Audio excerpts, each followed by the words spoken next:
Caríssimos amigos, que Jesus esteja em seu lar, no seu coração, que Deus nos ampare nesta oportunidade e sempre.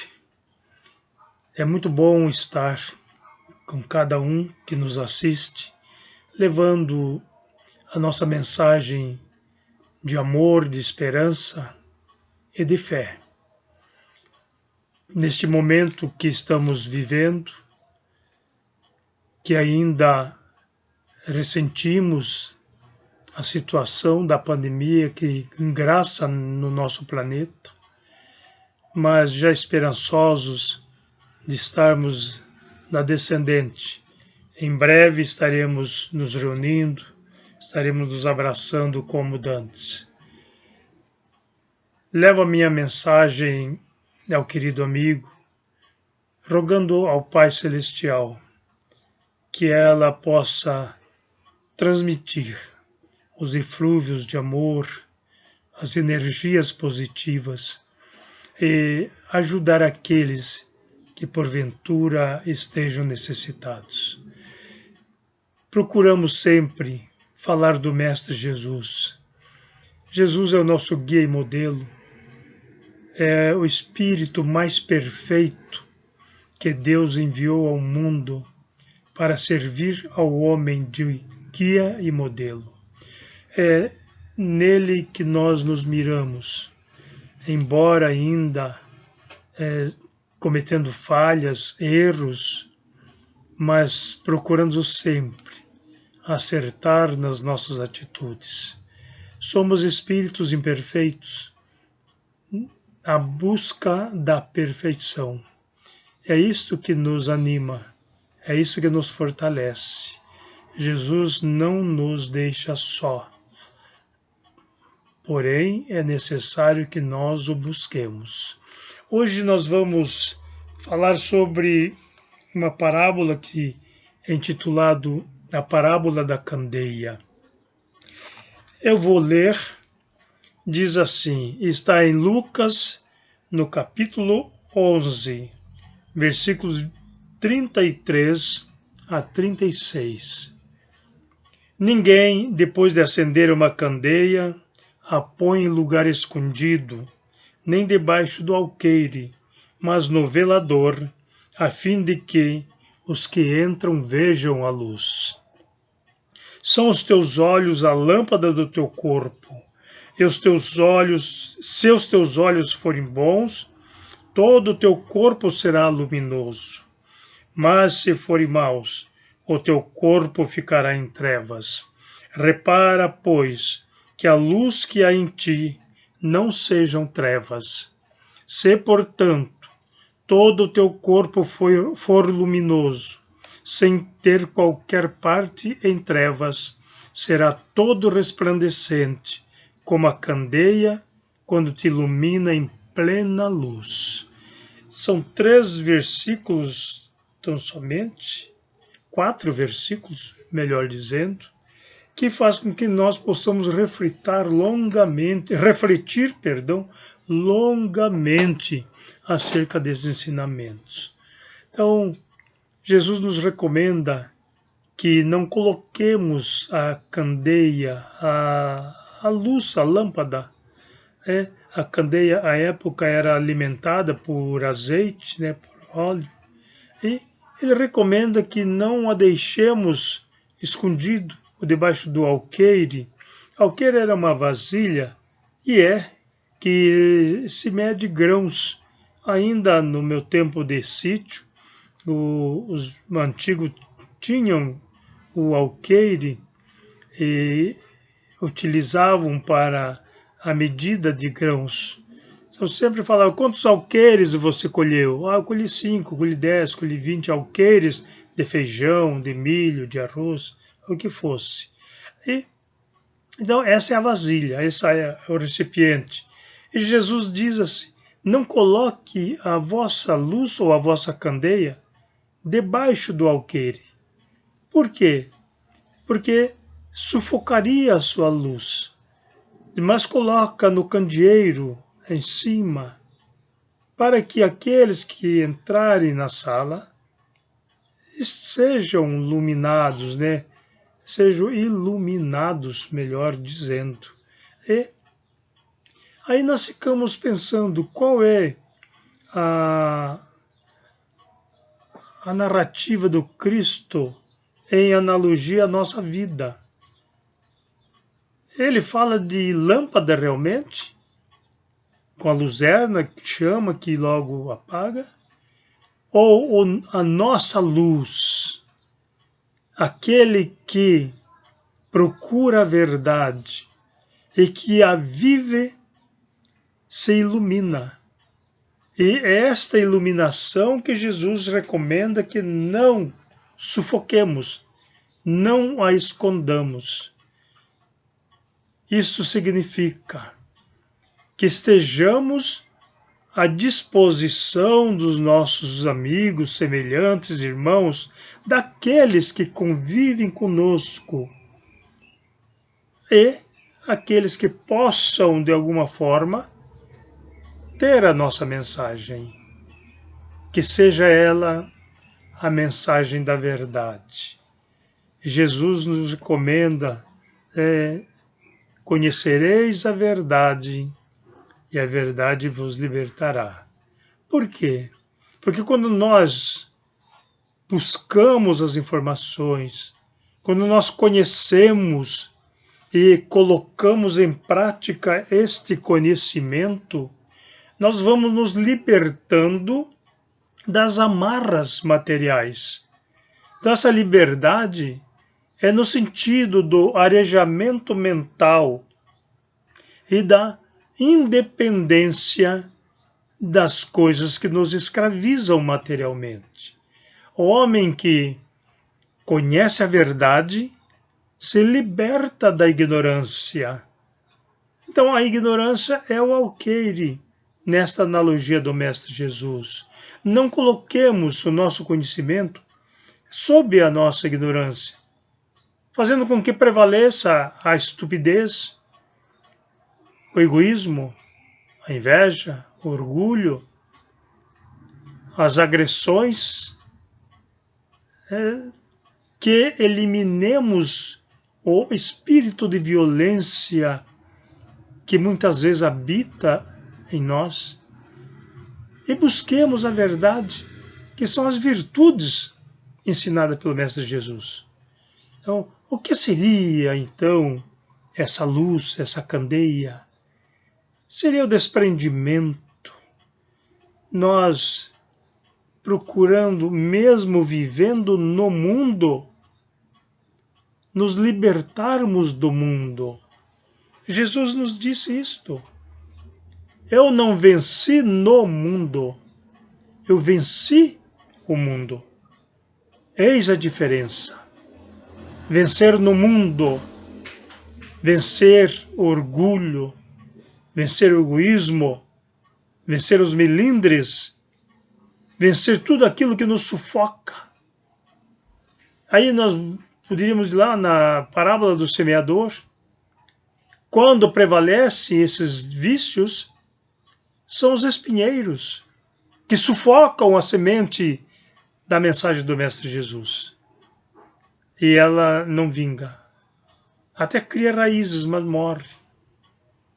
Então o que é importante é que nós façamos desta verdade que é a mensagem do Mestre Jesus a lamparina, que ilumina o nosso caminho, mas também serve para iluminar aqueles que vêm conosco, aqueles que adentram o ambiente, para que eles, vendo as nossas atitudes, para que eles, observando os nossos gestos de amor, possam repensar muitas vezes nas suas atitudes e, de repente, consigo mesmo refletindo, dizer: eu não estou agindo corretamente.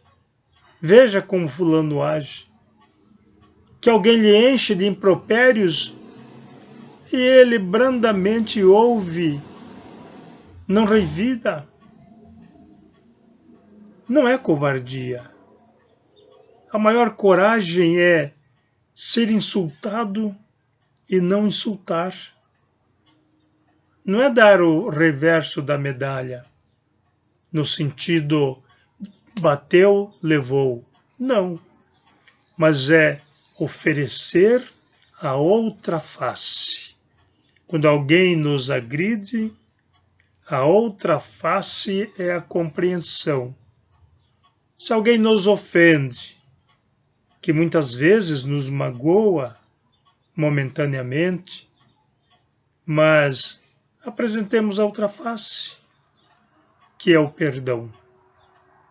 Se alguém nos odeia, e há aqueles que nos odeiam, apresentemos a outra face, é o amor. Aí alguém poderia estar pensando neste momento, é fácil isto? Ele que está falando faz isto? Esta pergunta, realmente ela atinge a todos nós, porque nem sempre a gente sorri para aquele que nos agride, que nos ofende. Muitas vezes levantamos a voz, e não no sentido da harmonia, mas do revide. E Jesus nos fala que apresentemos a outra face. Consta que esta observação do Cristo é em relação aos romanos e judeus, que quando eles queriam humilhar um judeu, os romanos queriam humilhar um judeu, eles batiam com a costa da mão na face do judeu. E para bater com a costa da mão na face, vai bater na face direita. E então Jesus diz assim, apresenta a outra face. Porque se bater na face esquerda, não será de costa de mão, será com a palma da mão. Aí é honra. Então, a colocação seria no sentido, quando alguém procura nos desonrar, honremo-nos. Não revidamos com a mesma moeda. Então é aí que nós vamos aprendendo a perdoar.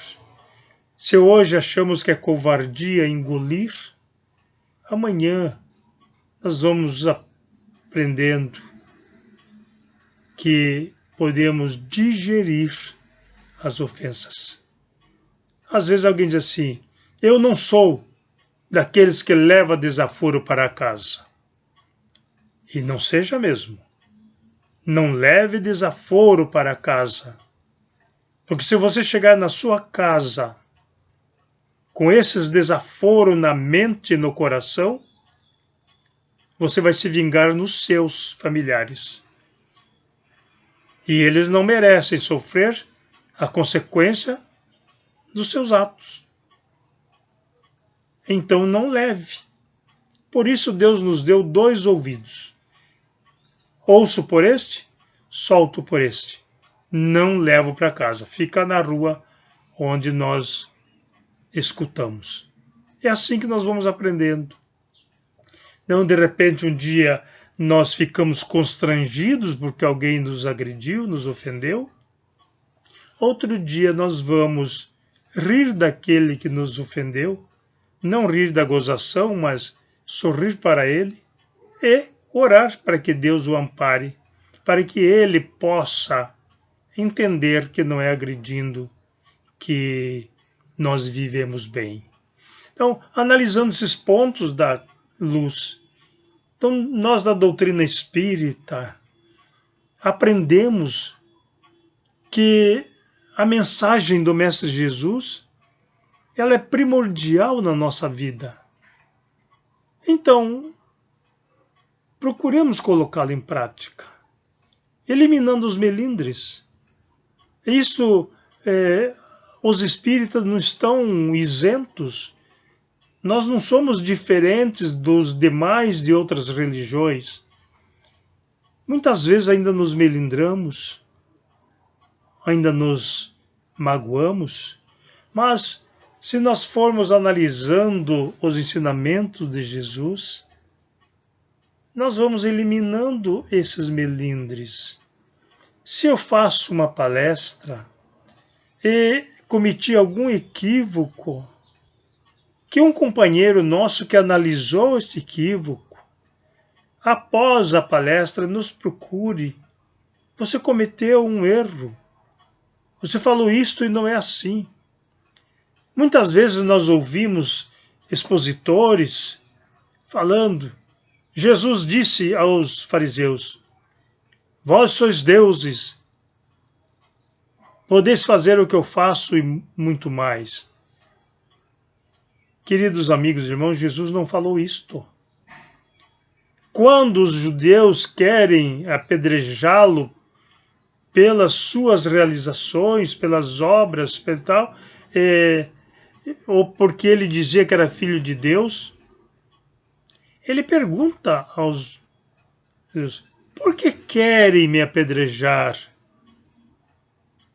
Porque pelas obras que eu faço? E eles dizem: não, mas porque tu dizes que és filho de Deus. E ele então diz àqueles fariseus: não tendes lido? Sois deuses? Esta é a resposta que ele dá. Por quê? Nós vamos encontrar lá no Antigo Testamento, se não me falha a memória, em Levítico 22.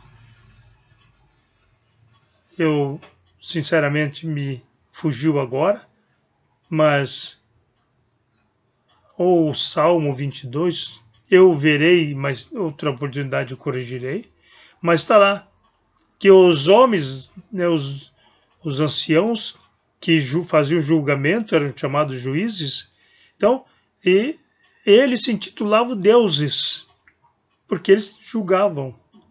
E lá ele diz assim, os deuses.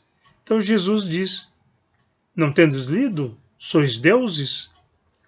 Isto está em João 10. Em João 14, já num outro momento, outro assunto, Jesus diz àquela gente: se credes em Deus e crede também em mim, fareis as obras que eu faço, e outras maiores fareis. São dois momentos. E às vezes os nossos expositores, alguns, misturam e tiram, na verdade, a veracidade da colocação evangélica. Então, são assuntos. Outros dizem a adúltera Maria de Magdala ou Maria Madalena. Em momento algum nós encontramos nos evangelhos que Maria Madalena era adúltera. Ela era obsedada. Ela era perseguida, obsedada por 7 espíritos. E Jesus a liberta da obsessão. A partir daí ela passa a seguir o Cristo, assistindo-lhes nas necessidades que o movimento exigia. Então, e muitas vezes nós não lemos os textos e citamos que não condiz com a realidade evangélica. Então, aí se a gente procura ajudar, muitos aceitam humildemente, agradecem, mas outros dizem: está querendo saber mais de quê? Aí não aceita. Isso significa ainda o orgulho prevalece, ainda o melindre domina. Portanto, é uma recomendação que nós fazemos e solicitamos, inclusive, aos companheiros, para que quando cometermos alguns equívocos, que sejamos corrigidos. Nós estamos para aprender. Nós sabemos o mínimo da doutrina espírita. Esse mínimo é que nós procuramos passar. Mas haveremos de ter compromisso com a verdade. Que esse mínimo seja verdadeiro. E que possamos reconhecer quando por um descuido nós falamos coisas incabíveis ou incorretas. Então, é um pouco do que nós temos para dizer nesta oportunidade, para que possamos, tanto nós espíritas, quanto aqueles de outras doutrinas, que ao levarem a sua mensagem àqueles que as ouvem, que sejam a lâmpada, a candeia, colocado no alto, no candeeiro, e não esconder. Eu sei isso, mas não vou falar, senão ele aprende e vai falar para o outro. Maravilha se alguém ouvir e aceitar aquilo que nós falamos e que seja verdade, e divulgue esta verdade. É isso que nós fazemos. Tudo o que nós sabemos, que, como disse, ainda é muito pouco, trouxemos de alguém. Nós não nascemos sabendo, nós aprendemos. Alguém disse e nós aprendemos. Hoje nós dizemos para que alguém também aprenda. E aprendemos com aqueles que são mais informados do que nós. É assim que nós vamos crescendo, na humildade, na posição firme, procurando sempre se acercar daquilo que nos liberta das correntes da ignorância. Queridos amigos, irmãos, que raciocinemos sobre isto, que façamos brilhar a nossa luz diante dos homens, para que em eles, vendo as nossas obras, que sejam boas, glorifiquem o Pai que está nos céus. Que Deus nos abençoe, que Jesus esteja sempre conosco. Muita paz a todos.